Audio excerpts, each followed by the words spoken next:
Nitekana umunezero ntagere vyo gusubira kubana namwe banywanyi bacu mubana natwe mu makuru n'ibiganiro vya misi yose tubandanya gushikiriza kuri no mbonesha kure yacu kandi yanyu muhuza TV.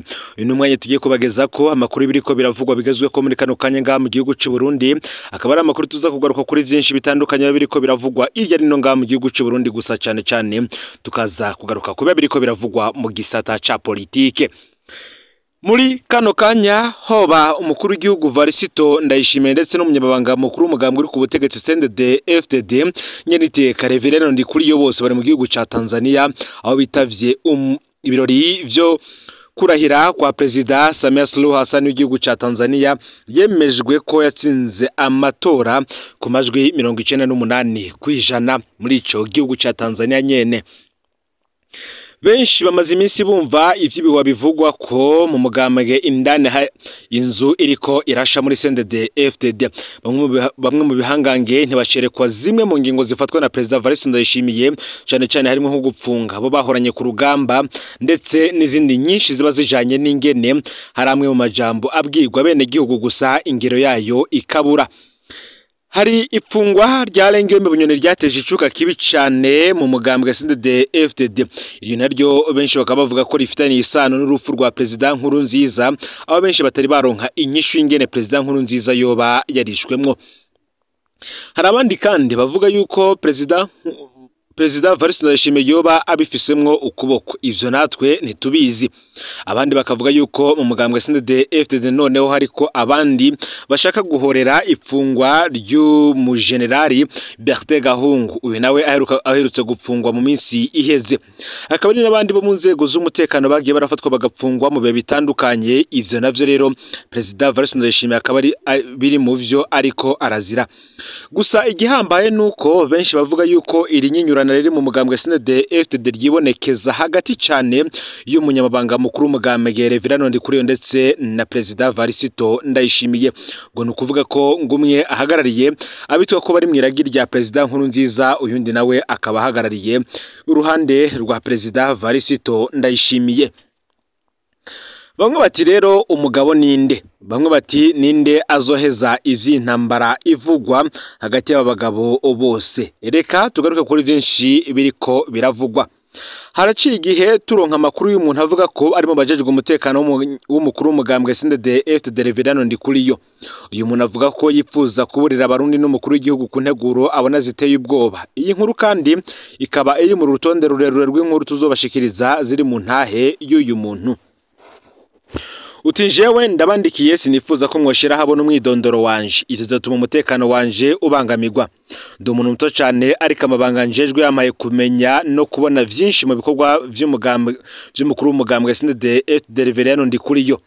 Uti abenshi barakunze kwandika ko Reverend Ndikuriyo apinga umukuru w'igihugu, ariko burya ivyo bazi nibike cyane ku bintu bibera mu mugambwe no mu butegetsi bwa CNDD-FDD. Nk'umwe rero mu bajejwe umutekano wa Reverend Ndikuriyo naragize amahirwe yo kumuherekeza mu mihingo myinshi y'u Burundi, naramwumvirije amajambo ashikiriza.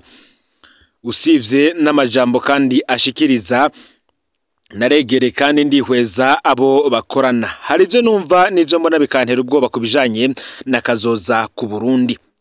Naho atanyambibura gahonzi, jewe ndi mubemera ko President Ndayishimiye yashatse guhindura igihugu mu bisata vyinshi ariko navyo vyaramunaniye. Nkuko yagiye avyivugira ngo yagiye arabura abamufasha. Uti ndifuza kubwira abarundi vyonzi, ndifuza ko kandi benshi bamenya ivyo tubona. Kumbure na wene urabizi. Benshi kandi baravuze ko benshi mwaravuze bunyoni nibake muzi vy'ukuri Reverend Ndikuriyo nawe. Reka ndabasaba ikintu kimwe murambikira ibanga. Ubundi ngo Reverend Ndikuriyo yashikiriye uburongozi bw'umugambwe azineze ikimuzanye. Icambere yihutiye kwabaye gushira akagwe kajejwe kumwamamaza, akabara akagwe gato ariko gakomeye cyane. Ako kagwi karakora vyinshi cyane bijanye no kwerekana ko Ndikuriyo ari we gihangange mu gihugu. Baramukorera udufoto twinshi turiko amajambo yiwe canka mwitirirwa duheza tugatembera hose. Sivyo gusa kandi kuko barashiraho n'imbuga zifise amazina atabaho zijejwe kwamamaza Ndikuriyo, ukamengo n'abantu benshi bariko baramuvuga kumbe ari kakagwi nyene. Haraho kandi bahabwa ibikorwa vyo kwerekana ko President Ndayishimiye yananiwe gutora umuti w'ibibazo. Nk'akarorero igihe habuze igitoro harakwiragijwe ubutumwa bwavuga ko na kera twagenda n'amaguru ko n'ubu bitotunanira. Ni ubutumwa bwashavuje rwose abanyagihugu ariko bukozwe mu rwenge. Hari n'amakuru kandi yakoze ubwo butumwa ko ari muri ako kagwi kandi abikora yabitumwe. Uti umushinge uhambaye wo kwimenyekanisha kwa Reverano Ndikuriyo uri muri burya butumwa atanga yerekana ko ataca atinya. Benshi baribuka ko no mu minsi iheze ubwe we yitangarije ko yoba ari we ahagarariye murantungi kuko adatinya urupfu, ngo yarashwe kenshi bari ku rugamba, rero ntaco tuma atinya urupfu. Benshi mwibaza ngo rero ni amajambo atoroka Reverano Ndikuriyo, gusa ngo ni ibintu biba biteguye neza cyane. Ndikuriyo ngica keneye no kwerekana ko ari we mugabo arinda mu Burundi, kari we kandi ariko arabandanya urugamba batanguye kuva kera, kandi ko ari washoboye gukingira abagirizwa amakosa bo hava bafatwa n'amakungu. Mu kwerekana ko adatinya kwica ahimiga abandi bicenyi benshi imbere bakanumva ko baremeshejwe.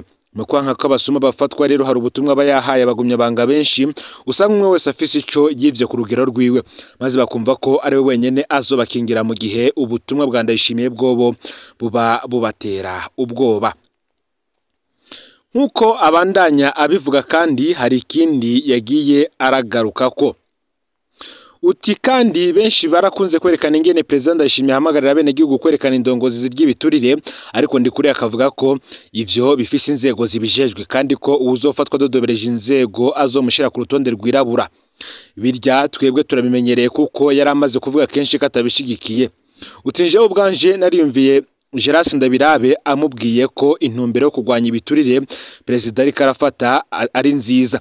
Geras akavuga ko ibintu biriko bigenda neza, aho nyene Ndikuriyo ngo aciye amuhagarika bati birya njewe ntavyo nshigikiye.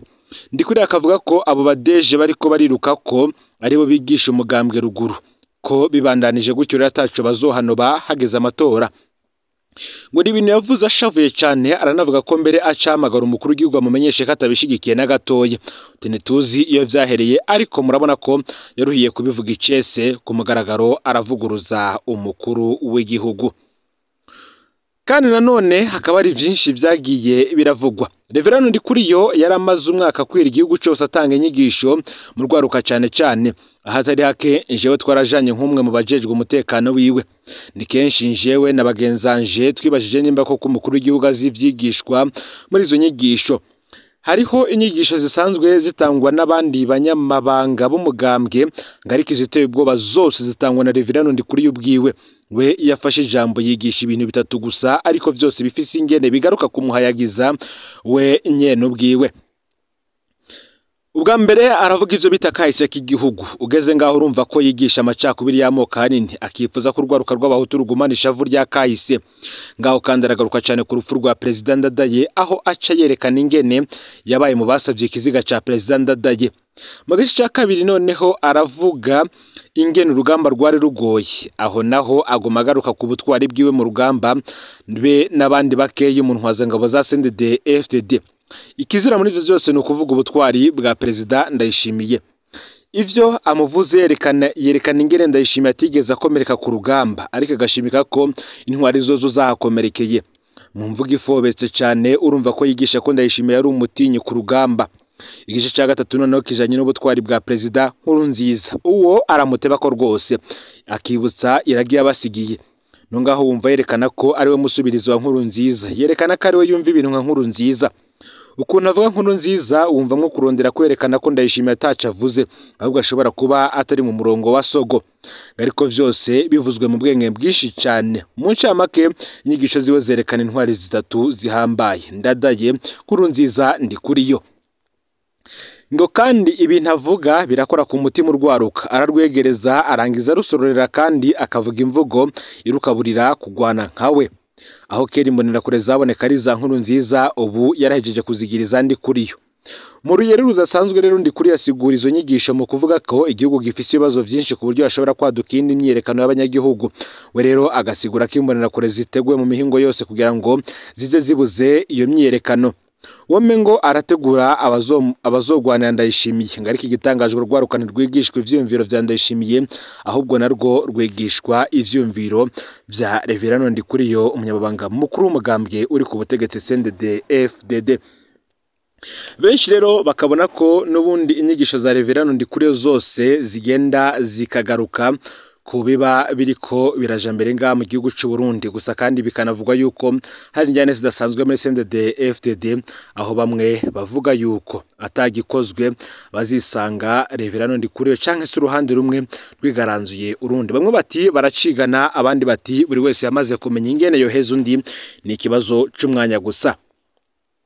Mu yandi makuru bati iperereza ryoba rirekuriwe gutoza amakori. Aka ni akabazo k'umunyagihugu wo mu Gisuru. Hari umunyagihugu muri komine Gisuru yaturungikiye buno butumwa kugira bushikira abatwara igihugu, akavuga ko hari abantu babatoza amakori ku rubero rwa Tanzania n'u Burundi, bakavuga ko bakorera iperereza. Umukuru w'iperereza mu ntara ya Buhumuza Colonel Dionese Nsavyimana yoshikaho hantu maze agatomora ivyo bintu. Ubutumwa bukaba bugira buti: amahoro, jewe simenyereye ivya documentation kuko ntanamenya ico bajejwe neza na neza, sinzi ico bisunga mu kugena abayikoramwo, ariko hari ikintu kiriko kirababaza bene gihugu. Twashaka mu dutabariza ubujejwe documentation mu ntara ya Buhumuza be n'ubujejwe documentation muri komine Gisuru maze basigure ibiriko biraba. Hari imigwi y'abantu dusanzwe tuzi birirwa baranduza amafaranga ku mupaka, cyane cyane ku mupaka wa Nyarumanga, bakavuga ko batoza ikori rya documentation. Abo bantu bakavuga ko mu gihe utabahaye amahera baca bagutanga hejuru kuba batumye. Umunyagihugu wese uvuye gusuma muri Tanzania canke agize ico ashora yo bamutangisha kuva ku mafaranga 3,000 kuduga. Abene gihugu barabaza niba abo bantu batumwe kwanduza amahera ku muntu wese uvuye gusuma muri Tanzania. Uti birababaje cyane kuba uvuye kurondera ico guteza imbere canke utwaye ikintu kaza wumva ngo sigaya doke. Abene gihugu kandi barabaza ko abo bantu koko batumwe gukora ivya documentation canke ko batumwe kwiyanduriza amahera. Uti ni mutubarize abajejwe documentation baduha umuco ku kintu abo bantu bajejwe. Abo bantu n'abasivile basanzwe kandi bakorera kenshi ku mutumba umwe, ntawe uzi ko ariho hatameze neza mu mitumba yose iri ku mupaka. Ubasanga bacunze abaje n'abava muri Tanzania ngo nibabaha amahera, ntawe uzi ko ari ivyo batumwe. Icyo tubona ntaco abo bantu bafashe igihugu, kuko woza naho yo bari umwansi afise ikigwanisha ariko agatanga amahera yacu yirenganira. Uti ikindi gitangaje kandi nuko atana kimwe cemeza ko urisha amahera baguha. Birashoboka ko abene igihugu bariko baribwa twabo, yabahoho ayo mahera yatojwe n'umupolisi canke umusirikare we vyofuma nayo umusivile. Amakenga ni menshi mu bene gihugu, turakeneye umuco. Mu yandi makuru kandi Pacifique Ninahazwe yashiza habona intahe y'umukunzi rubuga gwiwe. Uti woba aho yagize ati woba wibuka inkuru ya mbere yagukoze ku mutima muzimaze guca kuri runo rubuga. Akavuga yuko hari umwandiki yamutera intege, avuga ko buri munsi akivyuka ikintu ca mbere araba ari amakuru mashasha yo bari ku rubuga gwiwe. Si uwa mbere ngabimubwiye, acagira ko kandi amushingira intaye y'inkuru yamukoze ko kurusha izindi, nawe ngo biramutera intege ngiyo abantu bariko baramubwira ko bashima ibikorwa akora.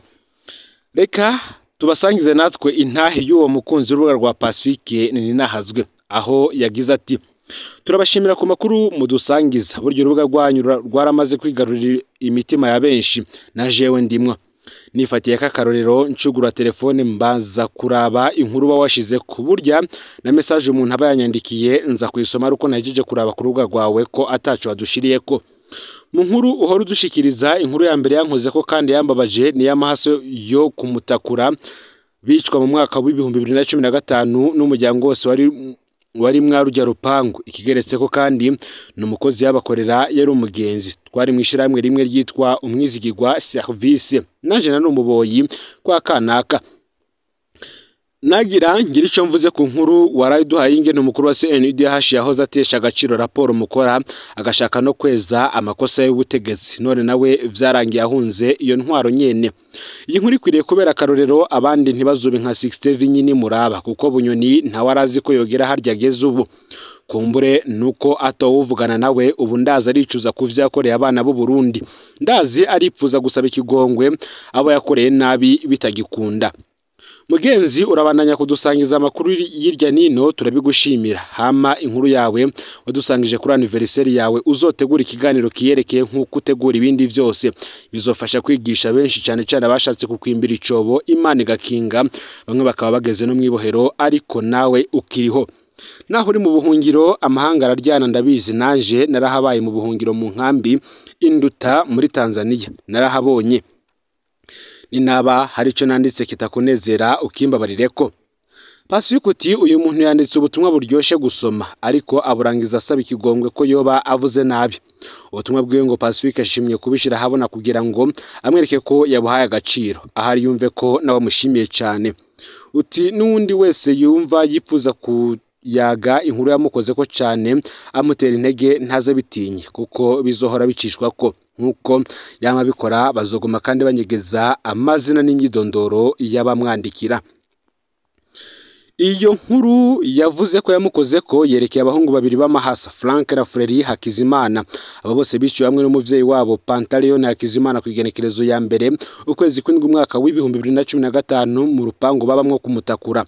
Bikwavuga ko barashwe n'umuhisi General Adolphe Nshimiyimana nawe havuye yishwe igenekerezo ya kabiri Myandagaro uwo mwaka nyuma y'ukwezi kumwe gusa. Basokuru bavuga ko amahasa ahuma.